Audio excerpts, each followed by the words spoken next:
Hey everyone, welcome back to movies world. तो आज हम एलियन अर्थ के थर्ड एपिसोड को एक्सप्लेन करेंगे। पिछले एपिसोड के लास्ट में हमने देखा था कि जेनोमॉर्फ हॉमिट को उठा ले जाता है और वेंडी उसके पीछे जाती है। इसकी शुरुआत वहीं से होती है जहां नर्वलैंड के लोग सारे क्रीचर्स को अब्सॉर्ब कर रहे हैं और कुछ उन पे हमला भी करते हैं। उधर कर्श कैवलर से इस बारे में बात करता है। कैवलर कहता है उन सबको यहाँ लेकर आओ। तो कर्श कहता है ये सब खतरनाक है और यूटानी की प्रॉपर्टीज है। तो कैवलर कहता है यूटानी से हम निपट लेंगे, पर उसे ये किसी भी कीमत पे चाहिए। कर्श उसकी बात पर अमल करता है और वो सब वापस जाने की तैयारी करते हैं। फिर हम देखते हैं कि वेंडी हॉमिट को ढूंढ लेती है एक बेस में। हॉमिट उसे चिल्लाकर कहता भी है कि यहाँ मत आओ, ये एक ट्रैप है, पर वेंडी वहां उसे बचाने आ जाती है और फिर हम देखते हैं कि ये सच में एक ट्रैप था। जीनो वहां पहुंच जाता है और यहाँ हमें काफी जबरदस्त फाइट दिखाई जाती है जेनोमॉर्फ और वेंडी के बीच, जो कि एक सुपर स्मार्ट और एडवांस फास्ट सिंथ ह्यूमन है। वेंडी काफी शातिरता से और स्मार्टली जीनो से लड़ती है। वेंडी जीनो के 2 टुकड़े कर देती है, पर फिर वो बेहोश हो जाती है क्योंकि वो लड़ाई के दौरान काफी ज्यादा डैमेज हो गई। इधर मोरो स्लाइटली के पास पहुंच जाता है, यानी अंडों के पास, जहां वेंडी ने उसे रुकने को कहा था। फिर मोरो उन्हें धमकी भी देता है और किसी तरह का डेटा ट्रांसफर करता है, या यूं कहे कि डेटा सेव करता है। पर उसी बीच कर्श वहां आ जाता है और मोरो किसी तरह वहां से भाग जाता है। फिर सब लोग नेवरलैंड वापस लौटते हैं, वेंडी और उसका भाई भी, और वो सारे क्रीचर्स या यूं कहें कि स्पेसिमेंस भी उनके कब्जे में है। कैवलर के लोग यानी आथा और सिल्विया उसे कहते भी है कि तुम जानते हो तुमने आज कितनी बड़ी कीमत दांव पर लगाई वेंडी को वहां भेज के। ये हमारी सालों की मेहनत है और करोड़ों का प्रोजेक्ट भी। तो कैवलर कहता है ये काबिले तारीफ है और हमें आज जो मिला है वो इससे कहीं बेहतर है। इधर एक लैब में कर्श उन स्पेसिमेंस पर एक्सपेरिमेंट करना शुरू कर देता है। फिर कैवलर वहां आता है एक अंडे के पास, तो वो अंडा अचानक हिलने लगता है जैसे कोई चीज बाहर आना चाहती हो। उसी वक्त कर्श उसे फौरन बाहर की तरफ कर देता है और वो अंडा मूव करना बंद कर देता है। कैवलर ये सब देखता है और कहता है ये क्या था और तुमने ये क्यों किया। तो कर्श वहां एक इम्पोर्टेंट बात बोलता है जो उसने उस शिप में भी नोटिस कर लिया था जब वो एग्स अचानक हिलने लग गए थे।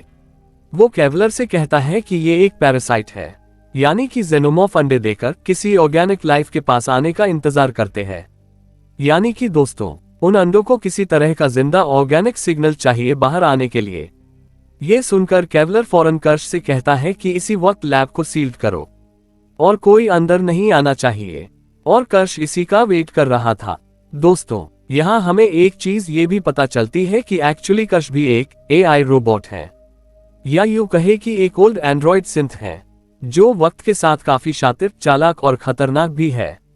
फिर दूसरी तरफ हम देखते हैं कि मोरो किसी तरह बच गया और बाहर आजाद घूम रहा है। वो यूटानी को कॉल करता है। फोन एक लेडी उठाती है जिसकी आवाज सुनकर मोरो कहता है कि तुम कौन हो। तो वो कहती है कि मैं ही यूटानी हूँ। तब मोरो चौंक जाता है। एक्चुअली दोस्तों, वो चौंकता इसलिए है क्योंकि वो अब तक जिससे बात करता था वो उस लेडी की दादी थी, यानी कि यूटानी ही। वो उससे कहती है तुम मेरी दादी से बातें करते थे और तुम्हें 65 साल हो चुके हैं। उन्हीं ने तुम्हें इस मिशन पर भेजा था और वो ही उसे सारे ऑर्डर्स देती थी। वो मोरो को ये मिशन छोड़ने को कहती है और अब इन सब से दूर हो जाने को कहती है, पर मोरो नहीं मानता और वो कहता है कि इन्हें यहाँ वेलैंड यूटानी में सुरक्षित महफूज तरीके से लाना ही मेरा मिशन था और मैं नेवरलैंड से वो सारे स्पेसिमेंस को वापस लाकर रहूंगा। और इसी तरह अब मोरो अपने अलग मिशन पे लग जाता है। मोरो अब किसी तरह स्लाइटली के कनेक्शन में है, यानी उससे जुड़ गया है और उससे बातें कर रहा है। फिर हम देखते हैं कि वेंडी की हालत खराब है और दूसरी तरफ हॉमिट के लंग्स का भी ऑपरेशन शुरू है।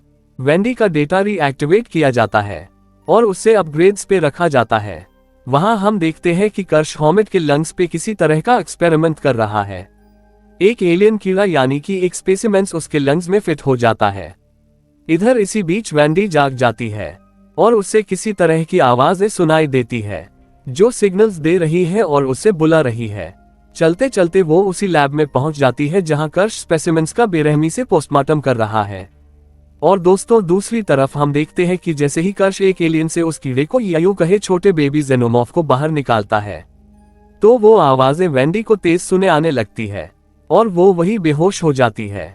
और दोस्तों, इसी क्लिफ हैंगर के साथ ये थर्ड एपिसोड भी खत्म हो जाता है, जहां अब हमें पता चला है कि वेंडी भी उन स्पेसिमेंस के और जेनोमॉर्फ के सिग्नल्स कैच कर सकती है। अब तक इसके एपिसोड्स काफी ठीक रहे, ना ज्यादा बुरे और ना ज्यादा कुछ खास, यूं कहे कि एवरेज। अब कल हम इसके चौथे एपिसोड को एक्सप्लेन करेंगे, जिसमें हम देखेंगे कि आगे क्या होता है और कैसे ये एलियन यूनिवर्स के काफी नए और गहरे राज को एक्सप्लोर कर रही है। तो बने रहिए हमारे साथ, चैनल को सब्सक्राइब करें और वीडियो को लाइक शेयर करें।